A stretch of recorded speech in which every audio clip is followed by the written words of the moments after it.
Good morning, Lakewood Scholars. This is Mrs. Potts, and I'm going to read Chapter 2 of our new book, One School, One Book, called Rump.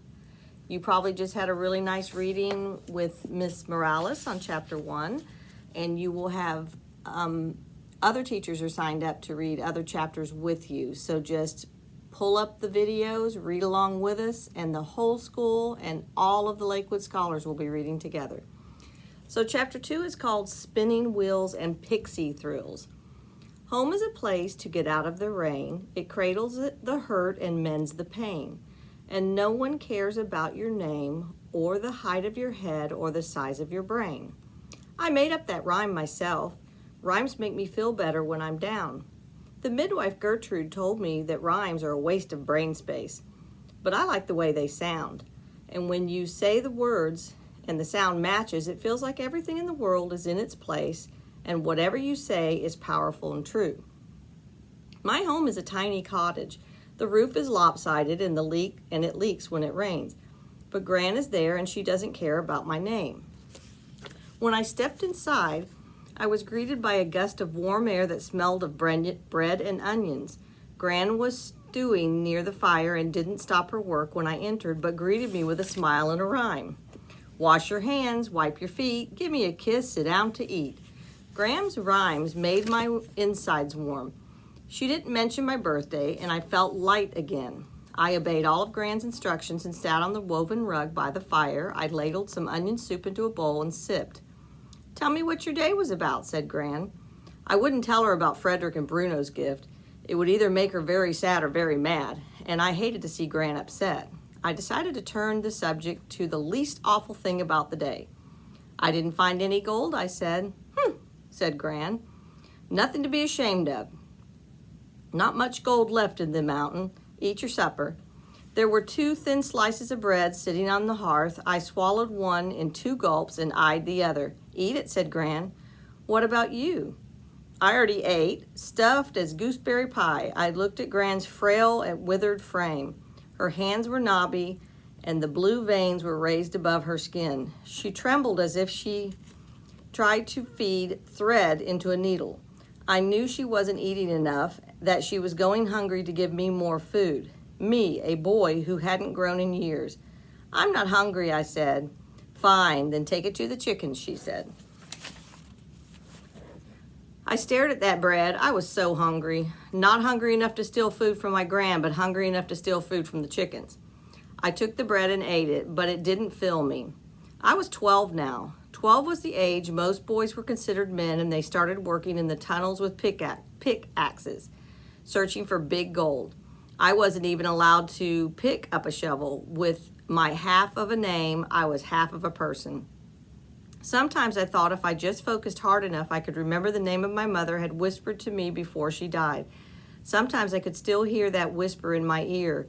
Rump, Rumpus, Rumpalini, Rumpalicious, Rumperdink, Rumpty Dumpty.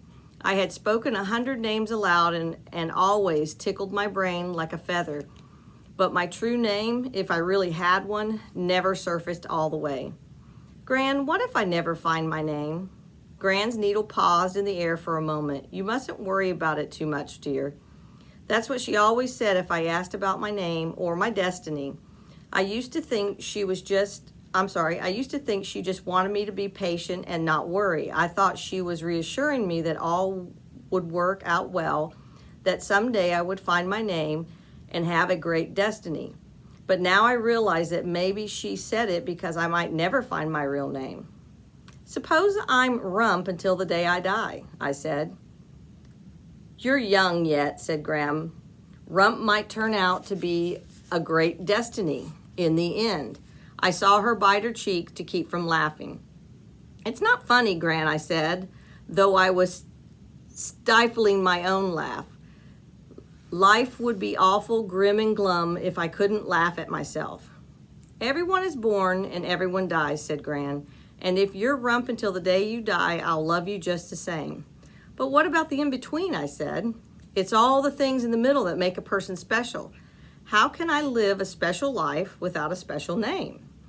You could start by fetching me some firewood, said Gran. This was her way of telling me to stop feeling sorry for myself. Life goes on, get to work. I stepped out of the back of our cottage and took a deep breath of crisp air. Summer was fading.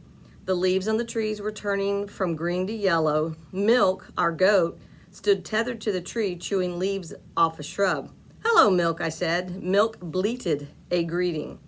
Our donkey, Nothing, wasn't tied up or pinned in because he wouldn't move unless his tail was on fire. "Hello, Nothing," I said. Nothing said nothing. We don't name animals. Names are special and safe for people, but I feel like I need to call them something, so I call our goat Milk because that's what she gives us, and I call our donkey Nothing because that's what he's good at. He used to help my father in the mines, but I can't get him to do anything, so he's Nothing, and his name makes me feel a little better about my own. I gathered wood in my arms, and the chickens pecked around my feet for the bugs that dropped from the logs. The wood pile was getting low. I was thinking how I would need to get more from the woodcutter soon when something caught my eye, an odd-shaped piece of wood that was sticking above the pile. It was curved and smooth. I pushed some logs away and saw spokes and spindles. It was a spinning wheel. I paused, confused. Spinning wheels in the mountains are rare. I only knew what one looked like because the miller's daughter had a spinning wheel, and she would spin people's wool for some extra gold or some of their rations. Sometimes it was cheaper to trade for cloth and yarn in the markets, but I'd never seen anyone else with one. What was a spinning wheel doing in the wood pile? After I placed the wood by the hearth, I asked Gran about the wheel. She waved me away and stayed focused on her sewing. "Oh, that old thing, it's rubbish. We might as well use it for firewood." "Where did it come from?" I asked. "It belonged to your mother." Mother's spinning wheel. I just knowing it was hers and she had spun on it made me feel like I knew her better. "Do you have anything she spun?" "No," said Gran in a tight voice. "She sold everything she spun." "May I have the spinning wheel?" I asked. "It's probably too warped for you to be useful. It would serve us better as firewood." "I don't have anything from my mother. She would have wanted me to have something of hers. Not that." "Please, Gran, let me have it for my birthday." Gran finally looked up at me. I never talked about my birthday, but I wanted the spinning wheel. It was a tiny part of my mother, and if we burned it, she would go away forever. Gran sighed. "You keep it out of my way. I don't want to trip over it." I worked through the last bit of daylight and into the dark, moving the wood pile so I could get to the wheel. I brought it inside and placed it next to my bed. I brushed my hands over the scratched and warped wood as if it were the finest gold. I spun the wheel and was surprised it didn't wobble or creak. It made a soft whirling sound, almost musical. A few pixies came out from the cracks and danced upon it, chirping in their tiny voices. Gran scowled. She looked at the wheel as if it were a pile of mud all over the floor. "Can I try it?" I asked eagerly. "You're too small," said Gran. "When you're a little bigger, perhaps." I frowned, and I hadn't grown for years. "I can stretch my legs, see? And we will have some wool." "No," said Gran sharply. Then she softened. "It's a messy business, dear. Even if you know how, I wouldn't want you to get your fingers caught. Maybe the miller's daughter." "Use some sense, child." Gran cut me off sharply. "She'll think you're trying to steal business from her, and the miller will probably withhold our rations, the lying cheat." Gran was red in the face. I stepped back as she took a deep breath. "Your father meant to chop it to firewood anyway. Your mother didn't like to spin. She hated it, only spun because she had to." Gran closed her eyes and sighed, as if talking about my parents took great amounts of energy. She never spoke of my mother or father. My father had been her only child, and he died in the mines before I was born. It must have been painful for Gran to think about. And she never spoke of my mother, I guess because she knew so little of her. Only now I suspected Gran knew more than she let on, but for some reason she wanted to keep it from me. Late at night, when the fire was only a few glowing coals and Gran was snoring, I slipped out of bed and sat at the spinning wheel. I placed my hands on the wood. Even in the dim light, I could see that it was old, warped, and scratched from years of rain and snow and heat.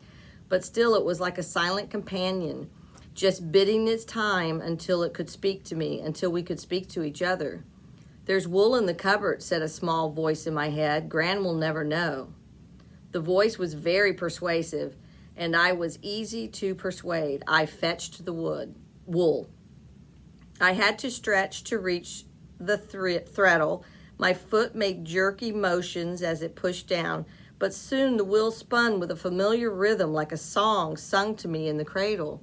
Whirl, whirl, whirl. My heart raced with the music, the swells and the beats of the spinning making me large and full of life. I fed some wool into the wheel, but my fingers got caught and it came to a harsh halt, pinching my hand in the spokes. I yanked my hand away, feeling the skin tear as I fell back onto the floor. A few pixies emerged from the cracks in the fireplace and flew over the wheel. I sat still, cradling my injured finger. More pixies fluttered around the spinning wheel, dancing on the spindles and spokes. Then they came to me. They crawled up my neck, pranced on my head, and giggled. Pixie voices are so high and shrill that their giggles ring in your ears. The buzzards drove me insane.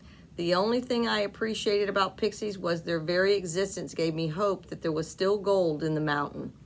But why were they pestering me now when I wasn't near any gold? A pixie landed on my nose, tickling it.